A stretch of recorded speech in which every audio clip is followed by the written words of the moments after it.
The last name out here is a little bit of a curveball, as was Stanton Friedman. I was going to say, to me, he always came across as somebody that was passionately. I don't agree with half what he said, but he was passionately trying to get like the truth out there and evidence. And he hated Bob Lazar with a vengeance. I mean, and he really had a black spot when it comes to Bob Lazar. But on the whole, I'm not looking back on him with. I think we look back on when somebody passes away and we change the way we look at them. But to me, he was always like the sensible voice, the logical voice. I believe he was somebody that he quite liked being on the cameras. I'm sure he did, but he seemed to desperately. He was something he believed and something he desperately wanted to get out there. That's how he came across to me, anyway. Yeah, I agree. I totally agree. I've got a lot of respect for Stanton Friedman. Sort of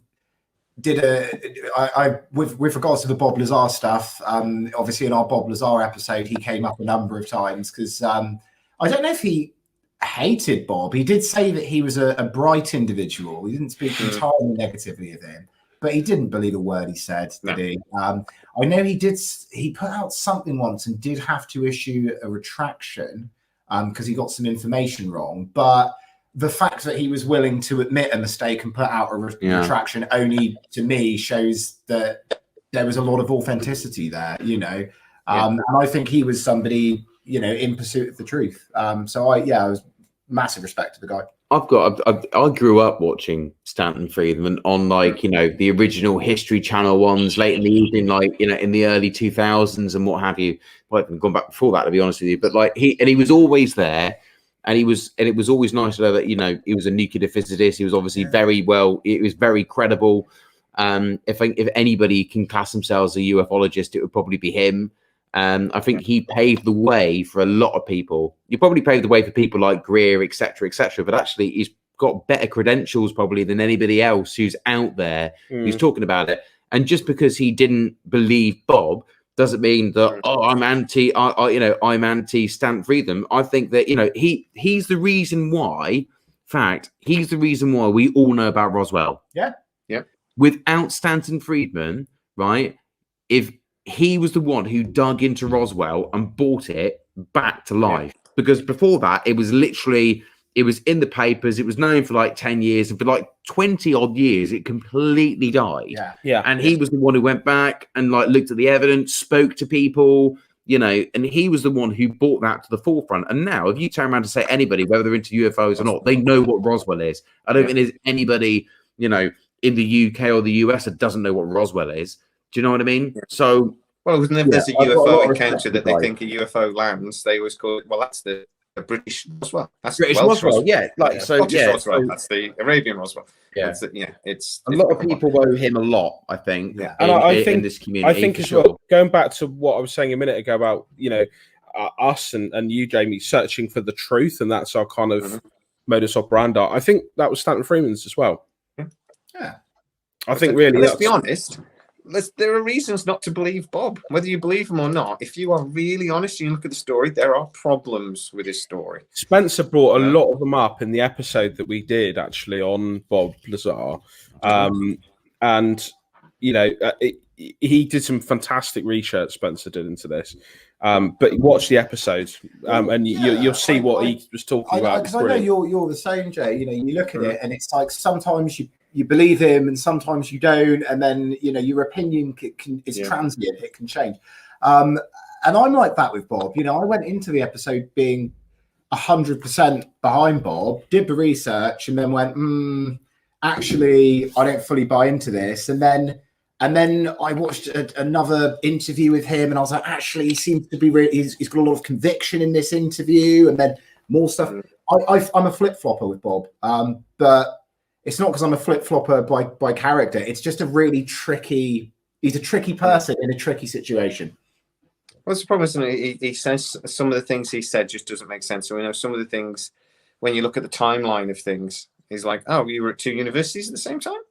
Yes. But some of it, I do also argue that some of it is because it's been purposefully tried to make him look like an idiot. I'll see you later. See you later. I've got a dash, Al. I'll see you Have again a great soon. time. Remember to like, subscribe, and hit that bell notification on aliens and stuff. I'm going to keep plugging. See you later. See you later. Cheers, mate. Well, it's kind of like when he stated that one of his lecturers was they were from the wrong institute or something, and it's like how would you mistake? And Stanton Friedman brought it up actually. How would you mistake something that it just doesn't tie up? It doesn't tie up. Not everything ties up, I'm afraid. But then there are other things that you think like. He obviously, they tried to make out he has no university degree. And I actually remember saying to my colleague I know did videos with, could you build a jet engine? And he went, yeah, probably. No, you bloody couldn't. No.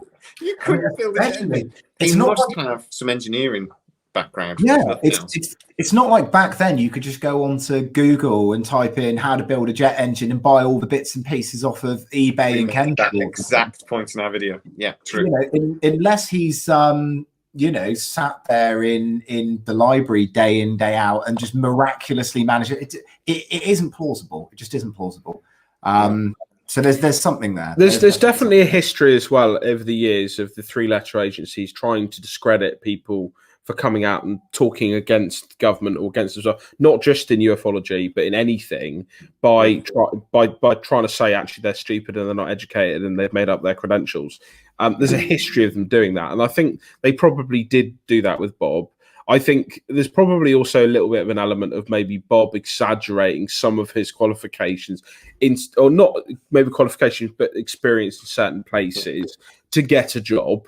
Who hasn't done that? I haven't actually, but who hasn't done that? Before. And I think this has all just been used against him. There is always dirt on somebody, and that's I think that they've done really, which is pretty. The one I think is I think about his job interview at S4, right? And I think they'd have come in and gone, right, he's definitely somebody that thinks outside the box. We've got physicists coming out of the yin yang. We need somebody that thinks outside the box.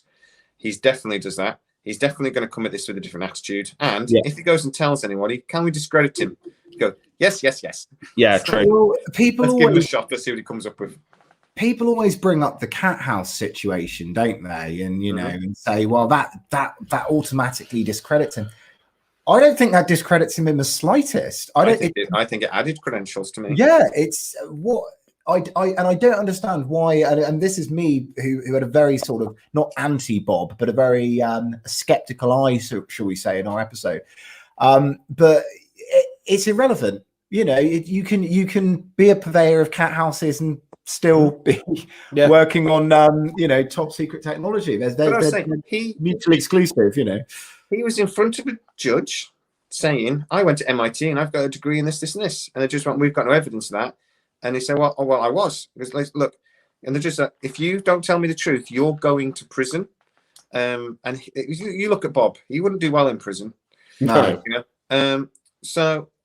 But he stuck by his story. He said, no, I've got a degree in science and electronics from MIT. And they couldn't prove it. He couldn't back it up. But he stuck with it. And I'm like, right, he's either a pathological liar. He's obviously very mentally unwell. Or it's true. Yeah, and there's nothing in between. There isn't. No. Now, I think for me, the top point of interest for me has to be, Jay. Have you ever seen Bob Lazar and Stephen King in the same room? Very similar. They look very similar. I'm just saying. So. Yeah, I haven't, and it's definitely something to move on to. So that'll be our next video. Have you ever? We've actually played a game. We have played a game actually, and shout out to Quite Unusual Podcast who are on the live at the moment. We have played a game of is it Stephen King or Bob Lazar before? Yeah, you could do quotes as well. How about that would work? Do Bob Lazar quotes and Stephen King quotes, because they say Stephen King comes out with some stuff in interviews. Tommy knockers, that's the next episode then, Jay. There you go. Sorted. We'll have that conversation.